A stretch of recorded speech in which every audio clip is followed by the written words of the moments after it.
자리에 편히 앉아 주시기 바랍니다. 네, 주말은 잘 보내셨습니까? 계속해서 나라가 많이 뒤숭생숭하고 또 어지러운 것 같습니다. 하나님께서 긍휼을 베풀어 주시고 또 우리 하나님 믿는 백성들도 이 나라를 위해서 계속해서 기도해야 할 것 같습니다. 예수 그리스도 이름으로 우리 하나님 말씀 공부하도록 하겠습니다. 오늘 창세기 70번째 시간, 창세기 49장의 말씀입니다. 우리 전번 시간을 간략하게 복습하면 야곱은 이제 기력이 다해서 기운도 다 빠지고 눈도 보이지 않는 그런 상황에서 요셉의 두 아들을 불러서 축복을 합니다. 세상적 방법으로 하자면 우수로는 므낫셋을 축복해야 되고 좌수로는 에브라임을 축복하는 게 맞습니다. 근데 야곱은 무슨 일인지 손을 교차하여 우수를 에브라임의 머리에 위었고 좌수를 므낫세 머리 위에 얹습니다. 요셉은 그것을 보고 아버지가 나이가 너무 들어서 분별하지 못하고 앞을 보지 못하니까 지금 큰 실수를 하고 있구나 라고 판단해서 급하게 아버지 그러면 안 됩니다 라고 말립니다. 그때 야곱은 나도 안다 하더라. 나도 안다. 저는 이 말을 묵상하면서 이 말이 참 감동적이었습니다. 요셉은 태어나서부터 하나님께서 그를 통하여 하나님의 언약을 이어가겠다고 약속했지만 그는 하나님의 언약을 기다리지 못하고 그의 욕심과 그의 잔꾀로 장자의 축복을 거머쥐지 않았습니까? 믿음의 가정에서 태어났지만 하나님의 뜻을 전혀 모르고 평생을 살아왔습니다. 하나님을 섬기지만, 하나님께 기도하지만, 하나님께 예배를 드리지만 하나님의 뜻이 무엇인지를 모르고 자기 뜻대로, 자기 욕심대로 평생을 살아온 거예요. 여러분, 그런 그리스도인들이 얼마나 많습니까? 하나님의 뜻을 알고자 하지 않습니다. 하나님의 뜻이 무엇인지를 알고 싶어하는 열망이 전혀 없어요. 오직 자신의 뜻밖에 없는 거예요. 내 뜻이, 내 계획이 중요하지 하나님의 뜻은 그렇게 중요하지 않는 그런 신앙을 가지며 살아가는 사람들이 얼마나 많냐 이 말이에요. 근데 야곱은 이제야 알았다는 것입니다. 나도 안다. 내가 그거 몰라서 지금 이렇게 하겠느냐. 내가 하나님의 뜻을 알았다는 거죠. 여러분, 우리가 한평생 하나님의 뜻을 알 수만 있다면, 하나님의 뜻을 헤아리고 살아갈 수 있다면 그것처럼 아름다운 인생이 어디 있겠습니까? 그러니까 야곱이 나도 안다 하더라, 나도 안다, 이 말은 정말 우리에게 큰 감동과 울림을 주는 야곱의 고백이었다는 것이죠. 오늘 이제 창세기 49장에 야곱이 임종을 합니다. 근데 임종을 하기 전에 그가 하는 일이 뭐냐면 12아들을 불러다가 축복을 하죠. 그래서 오늘은 두 가지의 이 내용을 우리가 잘 살펴보면 되는데, 첫째는 야곱의 축복입니다. 둘째는 야곱의 임종입니다. 이 야곱의 축복이 가지는 도대체 의미가 뭐냐? 부모가 죽기 전에 그냥 자녀들이 잘 됐으면 좋겠다 하는 그런 유언의 성격이냐? 도대체 이 축복이 우리에게 이야기하는 것이 뭐냐는 것이죠. 근데 이 축복은 단순히 내 자녀들이 잘 됐으면 좋겠다라고 남기는 한 아버지의 유언이 아니라는 것입니다. 이 축복은 예언적 축복이며 이 축복에는 저주가 포함된 축복이라는 굉장히 독특한 내용들을 담고 있다는 거예요. 그럼 도대체 왜 이 저주의 내용들이 야곱의 아들들에게 그 아버지의 입술을 통해서 아들들을 저주하고 있냐 이 말이에요. 어느 부모가 죽기 전에 아들들을 저주할 수 있습니까? 그러니까 그거는 아버지의 심정이 아니라 예언적 성격을 가지고 있다는 거예요. 그러면 야곱의 임종, 야곱의 죽음은 도대체 우리에게 무엇을 얘기를 하고 있냐 이 말이에요. 147년을 다 살고 이제 그가 오늘 열조로 돌아가는 그 이야기가 우리에게 뭘 얘기하고 있냐, 도대체 무엇을 얘기하고 싶길래 야곱의 마지막을 오늘 우리에게 남겨 보여주고 있냐 이 말입니다. 이 두 가지를 알면 돼요. 근데 이 축복의 내용의 순서를 보면 12아들인데 이 레아의 아들 6명과 그다음에 빌하, 실바, 그다음에 라헬 이렇게 둘 나눠지는데요. 이 레아의 6아들 중에서는 유다를 중심으로 볼 겁니다. 다 볼 수 없으니까요. 그리고 나머지 6아들은 요셉을 중심으로 볼 겁니다. 이 두 가지가 핵심이에요. 이 두 가지가 야곱의 축복이 가지는 하나님의 구속사 안에서 우리에게 이야기하는 핵심적인 내용이라는 거예요. 자, 그럼 첫 번째 이 레아의 6아들에 대한 축복의 이야기를 보도록 하겠습니다. 1절 말씀 시작. 야곱이 그 아들들을 불러 이르되 너희는 모이라. 너희의 후일에 당할 일을 내가 너희에게 이르리라. 그러니까 후일에 당할 일들을 내가 이른다는데 야곱의 축복은 다 1인칭의 시점으로 이야기를 하고 있어요. 1인칭. 이 말은 무슨 말이냐면 야곱이 지금 아버지로서 이야기를 하는 것이 아니라 하나님께서 그에게 보여주신 아들들의 미래, 이 아들들을 통하여 세워질 하나님 나라에 대한 미래에 대해서 지금 우리에게 이야기를 하고 있다는 거예요. 자, 2절 말씀 시작. 너희는 모여 들으라. 야곱의 아들들아 너희 아비 이스라엘에게 들을지어다. 야곱은 육신의 아버지지만 이스라엘은 누구예요?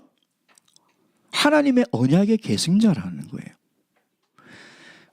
그러니까 지금 이 야곱이라는 이름으로 하는 것이 아니라 이스라엘은 하나님께서 야곱에게 주신 이름이에요. 이거는 하나님의 언약의 계승자예요.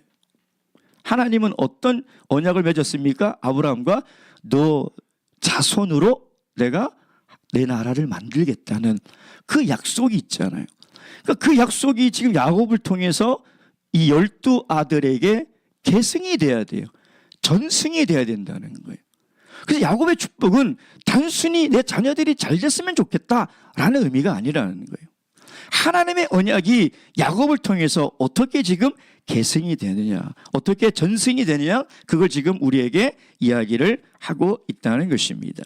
자, 그러면 그 첫 번째 3절부터 7절까지 내용을 보면 장자인 르우벤에 대한 축복의 이야기가 나오고 그다음에 시므온과 레이에 대한 축복이 나오는데 시간 관계상 읽지는 않겠습니다. 쭉 읽어보면 이거는 축복입니까? 저주입니까? 축복입니까? 저주입니까? 르우벤은 보면요, 3절에 보면 너는 권능이 탁월하다. 그러니까 이 르우벤이 가진 성품이나 능력이 굉장히 탁월했던 것 같아요. 근데 4절에 보니까 너는 탁월치 못하리니 그 이유가 뭐예요? 물의 끓음 같은 즉 굉장히 탁월한 능력을 가지고 있는데 그의 성품이 어떤 성품이라고요? 물이 끓는 것처럼 욱하는 성격을 가지고 있다는, 아주 경솔하고 감정 조정을 하지 못하는. 여러분, 어떤 사람이 아무리 말을 잘하고 능력이 있고 해도요, 한번 이 사람이 경솔해서 그냥 욱 해보세요. 끝이에요. 끝이라는 거예요. 예. 그러니까 루벤이 그 욱하는 성격, 참지 못하는 성격 때문에 결국은 무슨 일을 저지릅니까? 내가 아비의 침상에 올라 더럽혔음이로다. 이건 창세기 35장에 첫 비라와 통관한 사건을 지금 이야기를 하고 있는 것이죠. 결국 이 사건으로 르우벤은 장자임에도 불구하고 장자가 받을 법적, 영적 장자의 고난을 다 박탈당합니다. 근데 정말 놀라운 것은요, 야곱이 아무 말도 안 합니다. 여러분 생각해 보세요. 내 첩과 아들이 통관을 했는데 제가 아버지라면 살려두지 않습니다. 쫓아내든지. 그렇지 않습니까? 어떻게 그 아들과 지금까지 살아갈 수 있냐. 참 이상한 일이에요. 근데 야곱은 이 사건 이후에 어떠한 조치도 하지 않아요. 어떠한 말도 없습니다. 그리고 지금까지 야곱의 임종까지 온 거예요. 5절에 시몬과 레위 보겠습니다. 5절 시작. 시몬과 레위는 형제요 그들의 칼은 잔해하는 기계로다. 시몬과 레위가 형제인지 몰라서 형제라고 했겠습니까? 예? 몰라서 형제라고 했겠습니까? 건우와 윤우는 형제예요. 형제인지 다 아는데 뭐 하려고 그런 얘기합니까? 형제란 말은 뭐냐면 둘이 기질이 비슷하다는 거예요. 이 형제다라는 의미가 그런 의미예요.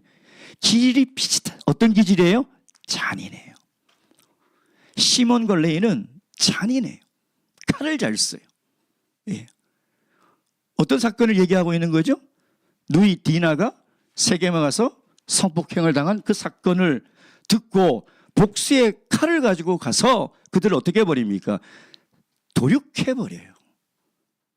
다 죽여버립니다. 여러분 우리 인류 역사에 그 학살의 사건들이 각 나라와 각 민족들마다 다 우리도 있지 않습니까? 그 현장에 가고 그 기념관이나 박물관에 한번 가보세요. 킬링피더라든지 유대인의 학살이라든지 제주 학살이라든지. 여러분 저는 그걸 볼 때마다 어떻게 인간이 이렇게 잔인할 수 있을까? 근데 인간이 그렇게 잔인해요. 인간이 이렇게 잔인한 존재라는 거예요. 근데 놀라운 것은 시몬과 레위의 이 사건 이후에 야곱은 어떤 조치도 하지 않습니다. 이런 큰 죄를 저질렀는데도 한마디도 없습니다. 제가 아버지라면 경찰에 신고해서 잡아가라고 할 것 같아요. 사람을 한두 명 죽였나요? 어떻게 이런 아들을 데리고 지금까지 살 수 있냐 이 말이에요. 여러분이 부모라면 내 자녀가 가서 수많은 사람들을 도륙하고 왔는데 여러분이 부모라면 여러분 어떻게 조치를 취하겠습니까? 어떤 말을 하겠습니까? 근데 아무 말도 하지 않는다. 근데 아무 말도 하지 않았던 야곱이 그의 임종 직전에 그들의 죄를 들춰내서 그들의 죄로 말미암아 그들의 미래는 저주를 받을 거라는. 하나님은 반드시 그 죄를 묻습니다. 하나님은 그 죄를 반드시 심판하신다는 거예요. 여러분 이게 저주입니까? 축복입니까? 예? 28절 말씀 28절 다 함께 읽겠습니다. 제가 질문을 하면 다들 자신이 없습니까? 둘 중에 하나인데 그렇죠? 28절 다 함께 읽겠습니다. 시작. 이들은 이스라엘 12지파라. 이와 같이 그 아비가 그들에게 말하고 그들에게 모함에 축복하였으되 곧 그들의 각인 분량대로 축복하였더라. 축복입니까? 저주입니까? 이런 축복 받고 싶으세요? 축복이 저주예요. 지금 이 르우벤과 시몬과 레위가 받은 것은 축복의 저주예요. 28절 다시 읽을까요? 축복이라고 하지 않아요. 두 번이나 얘기하잖아요. 축복이라고. 그럼 이게 왜 축복이냐 이 말이에요. 왜 축복이냐 이 말이에요. 이게 중요한 거거든요. 이게 왜 축복이냐 이래요, 여러분. 어떻게 이 내용은 저주인데 이게 어떻게 그들에게 각기 분량대로 축복했다 이야기할 수 있냐 이 말. 여러분 죄는 그냥 덮어두고 간다고 그게 축복이 아니에요. 죄는 반드시 드러나서 그 죄의 대가를 치러야 돼요. 그 죄의 문제를 해결해야 하는 것이 축복이라는 거예요. 그럼 이 죄의 문제를 도대체 어떻게 해결할 겁니까? 여러분 르우벤이나 시므온과 레위가 어떻게 이럴 수가 있지 그러죠. 우리가 똑같아요. 똑같아요. 르우벤이 첫 비라와 통관한 것은 사실 아버지에 대한 반항이에요. 아버지의 권위에 대한 반항이에요. 우리 인간이 얼마나 하나님에 대해서 반항을 합니까? 하나님의 뜻대로 살지 않고 하나님의 말씀에 귀 기울이지 않고 하나님께 순종하지 않으며 살아가는 우리는 르우벤과 다를 게 하나도 없어요. 그러지 않나요? 시몬과 레이처럼 우리 혈기가 얼마나 무섭습니까? 우리 성품이 좋습니까? 똑같은 죄인이에요. 하나님이 아무 말 하지 않아요. 이런 죄인을 지금까지 하나님은 그냥 두시는 거예요. 이게 얼마나 놀라운 일인지 아세요, 여러분? 근데 하나님은 우리의 이 죄를 반드시 해결하라고 해요. 해결해야 돼요. 어떻게 해결해야 돼요? 8절 시작. 유다야, 너는 내 형제의 찬송이 될지라. 내 손이 내 원수의 목을 잡을 것이요 내 아비의 아들들은 내 앞에서 절하리라. 8절부터 9절 유다는 사자 새끼로다. 10절 왕권이나 홀이 그를 떠나지 않고 아니하며 7의 지팡이가 그벌 사이에 떠나지 않. 이건 누구를 얘기하는 거예요? 유다 지파로부터 올 누구를 얘기하는 거예요? 예수님을 얘기하는 거예요. 예수님을. 10절 말씀 시작. 홀이 유다를 떠나지 아니하며 7이자의 지팡이가 그발 사이에 떠나지 않으시기로 실로가 오기까지 미치리니 그에게 모든 백성이 복종하리로다. 실로는 뭐 여러 해석이 있는데 세 가지 정도 해석이 있어요. 실로가 그 예루살렘에 가까이 있는 성읍이잖아요. 법궤가 있었던 그 장소다. 또는 실로란 말이 평화라는 어근에서 나왔기 때문에 평화다. 세 번째는 예수 그리스도 메시아다. 대부분 신학자들은 세 번째 예수 그리스도다라고 해석을 합니다. 물론 이 구절은 굉장히 난해한 구절 중에 하나예요. 근데 뒤에 있는 내용을 쭉 읽어보면 유다 지파를 통해서 오실 예수 그리스도를 이야기하는 것이 맞죠. 11절 말씀 시작. 그의 나귀를 포도나무에 매며 그 암나무 새끼를 아름다운 포도나무에 맬 것이며 또 그것을 포도주에 빨며 그 복종을 포도즙에 빨리로다. 나귀를 포도나무에 메어 놓으면 나귀가 포도를 먹을까요? 안 먹을까요? 예? 다 먹어버리죠. 그러잖아요. 근데 왜 포도나무에 묶어놔요? 먹어도 될 만큼 포도가 풍요롭게 열렸기 때문에. 나귀 네가 이거 다 먹어도 될 만큼. 포도를 수확해다가 포도 틀에 넣고 발로 짜는데 얼마나 풍요로우면 그 포도가 다 옷에 튀어가지고 옷이 다 젖을 정도로 풍요롭다는. 그래서 이 말은 뭐냐면 예수 그리스도를 통해서 앞으로 누릴 풍요를 얘기하는 거예요. 풍요를 얘기하는 거예요. 그리고 나귀는 유대인들에게 뭘 상징하느냐? 평화를 상징해요. 평화를. 그래서 우리 인간의 이 죄를 어떻게 하나님은 해결하자고 하느냐? 이걸 해결해야 축복이라는 거예요. 어떻게 해결하자고요? 예수 그리스도가 오셔서 십자가에 달려 돌아가심으로 말미암아 죄와 사망의 권세를 꺾어버리고 드디어 하나님 나라를 통치하는 그때가 될 때 우리가 비로소 그의 대속의 피로 말미암아 죄의 문제를 해결하고 풍요와 평화를 비로소 누릴 수 있다는 거예요. 그래서 유다가 지금 여기에 나와 있는 거죠. 여러분, 우리는 전에는 르우벤이나 시몬과 레위와 똑같은 죄인이었어요. 근데 하나님은 그 죄를 그냥 덮어두지 않는다. 내가 용서해 줄게 그렇게 이야기하고 있지 않다. 그가 스스로 이 땅에 오셔서 육신의 몸으로 이 땅에 오셔서 십자가를 지시고 피를 흘림으로 말미암아 우리의 죄를 용서하시고, 그래서 우리는 평화와 풍요를 지금 누리며 살아야 돼. 영적으로 죄의 문제를 해결했으니 이제 두려울 게 뭐가 있겠습니까?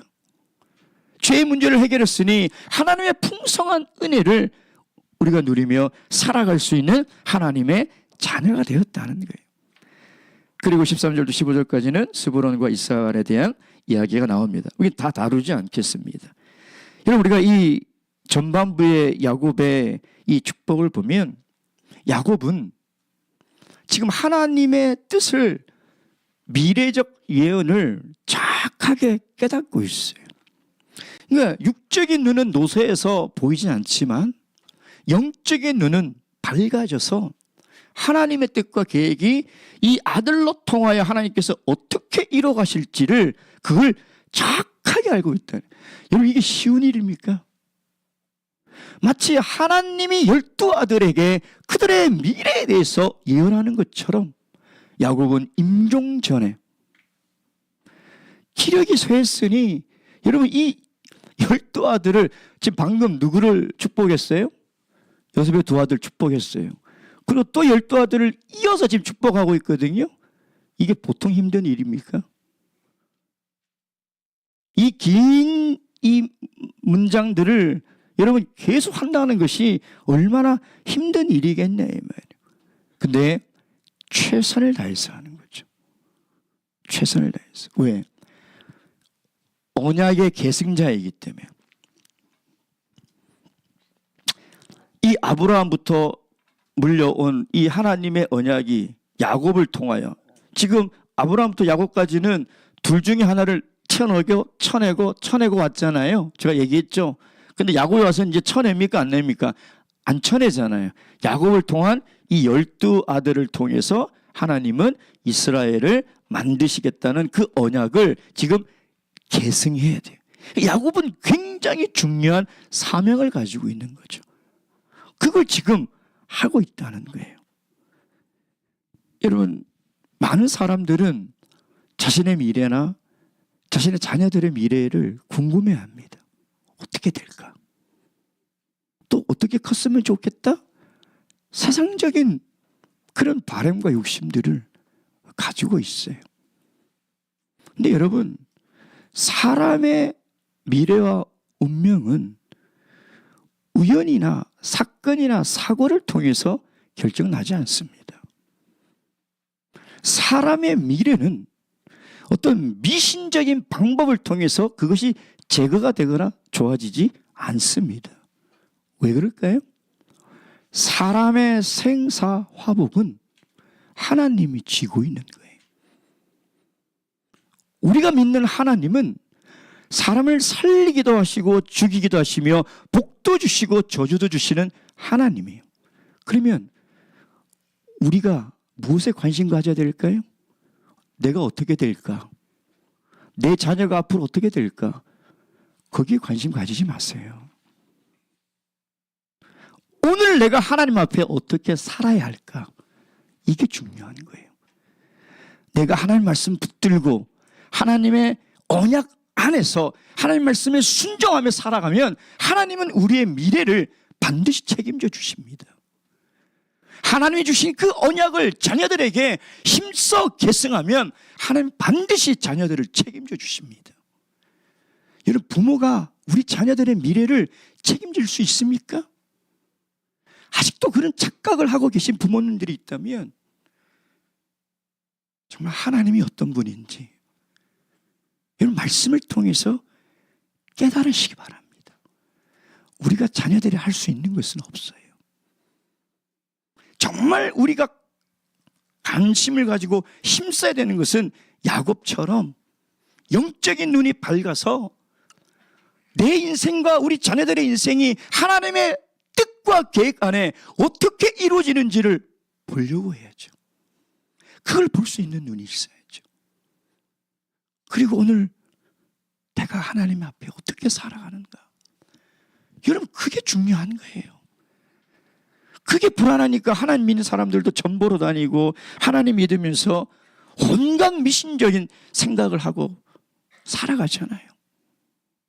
로마서 2장 6절에서 8절 말씀.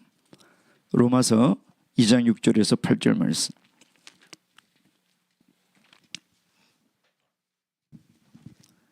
로마서 2장 6절에서 8절 말씀. 다 함께 읽겠습니다. 시작.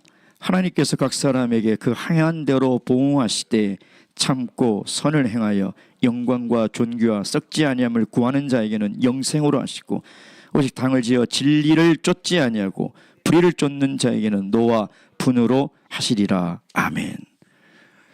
하나님은 반드시 심은 대로 거두는 분이십니다. 하나님은 오늘도 나에게 나와서 우리의 죄의 문제를 해결하자. 그 죄의 문제를 해결하는 것이 그것이 축복이다 라고 이야기를 하고 있는 거예요.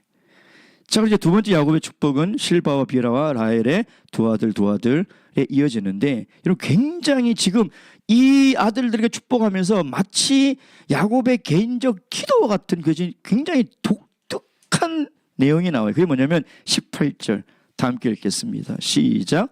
여호와여 나는 주의 구원을 기다리나이다. 이거는 앞으로 오실 메시아 예수 그리스도의 구원을 지금 바라보고 있는 거거든요. 그러니까 이게 단순히 아들들에 대한 축복이 아니라 이 12지파를 통해서 하나님의 나라가 세워지고 이 아들을 통하여 오실 메시아. 그래서 이 메시아가 인류를 어떻게 구원할 것인가? 그것을 지금 이 야곱의 축복을 통해서 우리에게 보여주고 있다는. 그러니까 이 이스라엘을 통해서 하나님이 온 인류를 어떻게 구원할 것인가? 그 하나님의 구속사를 우리에게 보여주고 있다. 그래서 아셀, 납달리, 단간, 아셀, 납달리 나오고 우리 요셉 보겠습니다. 22절. 사실 나머지 아들들은 짧아요. 그렇죠? 그리고 뭐 별 내용이 없죠. 뭐 음식을 잘할 거다. 뭐 그런 내용들이니까 보지 않겠습니다. 22절. 시작. 요셉은 무성한 가지 곧 샘 곁에 무성한 가지라 그 가지가 담을 넘었도다. 그리고 26절까지 쭉 보면 와, 요셉에게는 어마어마한 축복을 주십니다. 이미 므낫세과 에브라임에게 엄청난 복을, 2배의 복을 다 줬는데 또 요셉에게 엄청난 복을 주죠. 왜 이렇게 요셉에게 복을 많이 줄까요? 요셉에게 왜 이렇게 복을 많이 줄까요? 거기 보면 요셉의 복이 어디를 넘었다고요? 담장을 넘었다는. 이거는 하나님이 아브라함에게 너는 복의 근원이 될지니 너로 말미암아 온 인류가 복을 얻을 것이라는 거예요. 다시 얘기하면 요셉을 통한 이 구원의 복이 담장을 넘는다는 것은 이 이스라엘을 통하여 하나님은 온 인류를 구원할 계획을 가지고 있다는 거예요. 구원의 복을 요셉을 통하여 온 인류에게 전파하겠다는 거예요. 여러분 그래서 28절 다시 한번 보세요. 28절. 이들은 이스라엘의 12지파라. 그러니까 단순히 12아들에 대한 부모의 바람과 임종전에 할 수 있는 좋은 이야기, 축복이 아니라 지금 이들에게 이야기하는 것은 12지파에 대한 하나님의 역사적 예언이에요. 하나님이 앞으로 이 이스라엘 나라를 어떻게 이끌어 가시고, 나중에 놀라운 것은요, 이대로 다 돼요. 구원의 역사를 보면요, 이대로 다 성취가 돼요. 예. 그래서 하나님은 이미 야곱의 입술을 통해서 앞으로 하나님의 나라 이스라엘을 어떻게 만들어 가실 것인가, 그것을 우리들에게 보여주고 있다. 그래서 야곱의 축복은 이런 중요한 의미들을 우리들에게 제공하고 있다는. 자, 그럼 두 번째 이 야곱의 임종을 보도록 하겠습니다. 29절 다 함께 읽겠습니다. 시작. 그가 그들에게 명하여 가로되 내가 내 열조에게로 돌아가리니. 여러분 이게 야곱이 가지고 있는 내세관이죠. 야곱은 죽으면 끝나구나가 아니라 죽은 이후에 뭐가 있다고요? 열조에게 돌아간다는 말은 또 다른 세계가 있다는 거예요. 또 다른 세계. 그래서 거기에 하나님이 하나님을 믿는 모든 하나님의 백성들을 다 모아두고 있다. 1절에 보면 야곱이 아들들을 모으고 두 번 나와요. 근데 그것처럼 하나님께서는 하나님의 백성들을 어디에 다 모아두세요? 하나님의 천국 곡식 창고에 모아둔다. 그러니까 거기에 야곱은 간다라는 거예요. 여러분 우리가 지금 창세기를 통해 창세기 12장부터 아브라함, 이삭, 야곱, 요셉을 통해서 하나님이 하나님의 구속사를 통해서 우리에게 보여주는 가장 귀한 교훈이 뭐냐면 하나님의 섭리예요. 하나님의 섭리. 하나님의 섭리와 인간의 불순종이 계속 부딪히거든요. 아브라함 때부터. 그러니까 아브라함이 잘해서도 아니잖아요. 이삭이 잘해서도 아니고 야곱이 절대 좋은 사람이 아니죠. 요셉도 마찬가지고. 근데 이 네 족장을 하나님이 어떻게 이끌어 가신다고요? 하나님의 섭리로 이끌어 간다. 그래서 이 족장을 통해서 우리에게 얘기하는 것은 뭐냐면 하나님의 섭리 안에서 하나님께 뭐 하라고요? 순종하라. 그게 하나님의 계획이라는. 하나님이 아브라함을 불러서 아브라함을 통하여 한 민족을 만드는 것이 계획이고 그것이 이삭과 야곱과 요셉을 통해서 이어지고 있다는 거예요. 그러니까 야곱은 지금 죽음을 어떻게 받아들이냐면 죽음도 하나님의 섭리라는 거예요. 죽음도 하나님의 계획이라는 거예요. 여러분, 하나님이 계획하셔서 우리가 이 땅에 태어났다면 하나님은 나의 죽음도 계획하고 있다. 하나님은 나의 죽음도 하나님의 섭리 안에서 이루어 가신다. 죽은 것이 무의미한 게 아니에요. 그러면 하나님의 섭리를 믿는 사람들은 하나님의 섭리에 어떻게 해야 돼요? 순종해야 돼요. 야곱은 죽음이 왔을 때 두려워하거나 회피하거나 원망하지 않고 죽음에 순종하고 있는 거예요. 그의 임종을 통하여 그 아들들을 축복하고 그의 죽음을 통하여 하나님의 새로운 12지파가 만들어지고 있다는 거예요. 여러분, 그래서 우리가 이 야곱의 죽음을 통해서 그가 12에게로 돌아간다는 이 말은요, 성도의 삶은, 이 죽음은 삶의 마침표가 아니에요. 성도의 죽음은 또 다른 출발점이에요. 그래서 우리가 죽음까지도 순종할 수 있는 신앙을 길러야 돼요. 나의 죽음도 하나님의 섭리 안에 있는 거예요. 하나님의 계획 없이 우리가 절대 죽지 않습니다. 그것까지 우리가 순종할 수 있어야 된다는 거예요. 자, 그러면서 이 야곱이 30절, 31절에 계속 뭘 얘기하냐면 그 우리 조상 아브라함이 그 막벨라 굴과 밭을 샀다, 우리 소유가 됐다, 그 얘기를 계속 하잖아요. 두 번 얘기하거든요. 왜 이렇게 두 번 얘기할까요? 여러분, 하나님이 이 아브라함에게 가나안 땅을 주겠다고 약속하셨는데 아브라함은 평생 살면서 가나안 땅을 얻었어요, 못 얻었어요? 못 얻었죠. 기껏 얻은 것은 막벨라 밭, 그 굴, 그거 다예요. 그렇잖아요. 근데 그 얼마 안 되는 이 밭을 아브라함이 기억나시죠? 끝까지 돈을 주고 사잖아요. 그냥 주겠다 해도 끝까지. 그게 뭐냐면 소유로 삼아서 뭘로 삼으려고요? 하나님의 약속의 표징을 삼으려고 하는 거예요. 약속의 표징. 여러분, 우리가 아직 천국에 가지 못했잖아요. 근데 하나님이 우리를 반드시 천국으로 보낸다는 약속의 표징이 어디에 있어요? 하나님의 말씀 안에 있잖아요. 그리고 우리에게 인치신 성령이 있잖아요. 그러니까 야곱은 뭐냐면 이 막벨라 굴이 아무것도 아닌 것 같지만 이건 하나님께서 반드시 이 땅을 우리 후손들에게 주겠다고 약속하신, 언약하신 것이니 그 확실한 증거가 뭐냐? 이 막벨라 굴이라는 거예요. 그러니까 반드시 간다는 거예요. 반드시 가니 나도 거기에 묻으라는 거예요. 나도 막벨라 굴에 묻으라는 거예요. 여러분, 우리가 죽을 때 이런 천국에 대한 확신이 있으면 들을 게 뭐가 있습니까? 아니, 나에게 하나님의 성령이 있고 나에게 말씀하신 이 하나님의 약속이 있는데 이게 증거잖아요. 그렇죠? 이 증거 아닙니까? 그러니 우리가 야곱 같은 이 죽음을 맞이하기 위해서는 하나님의 약속의 말씀을 철저하게 믿어야 돼요. 33절 다음 기회 읽겠습니다. 시작. 야곱이 아들에게 명한 일을 마치고 그 발을 침상에 거두고 기운이 지나여 그 열조에게로 돌아갔더라. 여러분, 이것도 하나님의 약속의 성취예요. 창세기 46장 4절에 보면 이렇게 되어 있습니다. 46장 4절. 46장 4절 다음 읽겠습니다. 시작. 내가 너와 함께 애굽으로 내려가겠고 정녕 너를 인도하여 다시 올라올 것이며 요셉이 그 손으로 내 눈을 감기리라 하셨더라. 야곱의 죽음은 이미 하나님이 계획해 두셨어요. 이미 하나님의 계획 안에 있는 그 약속의 성취가 된 거예요. 여러분, 정말 파란만장한 삶을 살지 않았습니까, 야곱?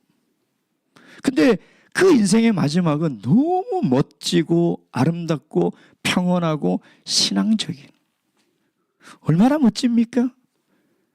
저는 나도 이런 마지막을 맞이했으면 좋겠다. 모르죠. 하나님이 나의 죽음을 어떻게 계획하고 해놓으셨는지는 모르니까. 근데 너무나 아름다운 거예요.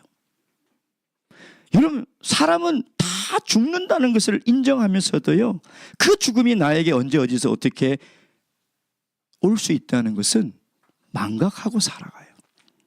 여러분, 오늘 내가 죽을 거라고 생각하고 살아가신 분 있습니까? 근데 하나님이 나의 죽음을 오늘 밤 12시에 계획해놨다면, 아니 내일 밤 12시에 주님이 나를 부르신다면 우리 어떻게 살아갈까요? 오늘 하루 좀 더 신앙적으로 살지 않겠습니까? 좀 더 거룩하게 살지 않겠냐 이 말이에요. 근데 우리는 그걸 망각하고 살아가요. 죽음은 그냥 딴 사람의 이야기고, 죽는다는 걸 다 알면서도. 그래서 여호수아도 죽기 전에 뭐라고 했어요? 모든 세상 사람들이 돌아갈 길, 다윗도 그런 얘기했잖아요. 모든 세상 사람들이 돌아가는 그 길로 가는 줄을 다 알면서도 그걸 자꾸 착각하며 살아가고 있다는 거죠. 야곱이 우리에게 아름다운 인정이 무엇인지를 보여주고 있는데, 그게 뭐냐면 하나님의 언약 안에서 죽는 거예요. 두 번째, 자신의 사명을 다하고 죽는 거예요. 언약의 계승자로서. 그렇죠? 여러분, 자녀들에게 하나님이 주신 이 언약을 계승하고 전승하는 것은 우리 부모가 죽기 전에 반드시 해야 될 사명이에요. 사명. 그 사명을 다하고 죽어야 된다는 거예요. 여러분, 이게 가장 큰 사명이에요. 야곱에게 있어서. 이번 주 일요일 새벽에 사순도 장로님이 소천하셨습니다. 95세의 나이로 소천하셨는데, 양로한 장로님의 대를 이어서 세계 참여수 교회의 진리를 견고하게 세우시고, 또 정말 수많은 책들을 펴내신 정말 귀한 일꾼이죠. 저도 그분의 수업을 3년 받으면서 정말 놀랐습니다. 어떤 질문을 던져도 바로바로 성경을 펼쳐서 저희들에게 설명해 주시고, 그리고 단 하루도 쉬는 날이 없이 글을 쓰시고, 그렇게 평생을 사셨던 분이에요. 근데 이제 하나님께서 부르셔서 가셨는데, 그 따님이 아버지를 그리워하며 편지를 쓴 것이 대만 올라왔더라고요. 제가 그걸 이제 번역해서 중간에 있는 내용 부분만 읽어드리겠습니다. 2달 전 어머니께서 세상을 떠나신 후 아버지는 더욱 조용해지시고 웃음도 줄어들었지만, 어떤 때는 하루에 8시간씩 일하실 정도로 전보다 더 적극적으로 일을 하셨습니다. 지난주에는 한 권의 책에 대한 집필, 인쇄, 교정을 모두 직접 하셨습니다. 아버지는 늘 목회자의 직분에는 은퇴가 없다고 말씀하셨습니다. 하나님께서 정말 아버지를 사랑하신다면 아버지의 소원대로 마치 모세처럼 마지막 순간까지 사역을 할 수 있으리라 생각했습니다. 아버지는 응급실에서도 극도로 아픈 중에도 병문안을 온 손주들에게 중요한 것은 자신의 수명이 아니라 하나님의 사명을 완수하는 것이라고 말씀하셨습니다. 아버지는 자신의 사명을 완수하고 천국 본향으로 돌아갈 수 있음에 매우 기뻐하셨습니다. 저는 이번 주 야곱의 죽음을 묵상하면서 사수장로님의 소천 소식을 듣는 순간 이 두 사람의 죽음이 오버랩이 됐었습니다. 정말 하나님께서 우리에게 주신 가장 귀한 그 사명, 그것을 우리가 죽기 전에 이루고 내 호흡이 멈추는 순간까지 하나님이 주신 사명을 게으리하지 말고 살아가야 되겠다라는 다짐을 해보았습니다. 이 147년을 산 야곱의 묘에 여러분이 묘비를 적는다면 어떻게 적고 싶습니까? 그걸 숙제로 내드리고 싶어요. 저는 긴 시간 동안 야곱을 묵상하면서 저는 이렇게 적을 것 같아요. 하나님의 언약에 따라 태어나서 하나님의 언약 안에 살다 하나님의 언약 안에 죽다. 가장 복된 인생이 아니겠습니까? 우리도 이 하나님의 언약 속에 살아가는 언약의 백성으로서 살아가시길 주님의 이름으로 축원드립니다. 함께 기도하시겠습니다. 기도하실 때에 오늘 주신 말씀 기억하시고요. 최근에 우리 박연수님 또 우리 김영부님 이제 구도의 과정을 지금 걸어가고 있습니다.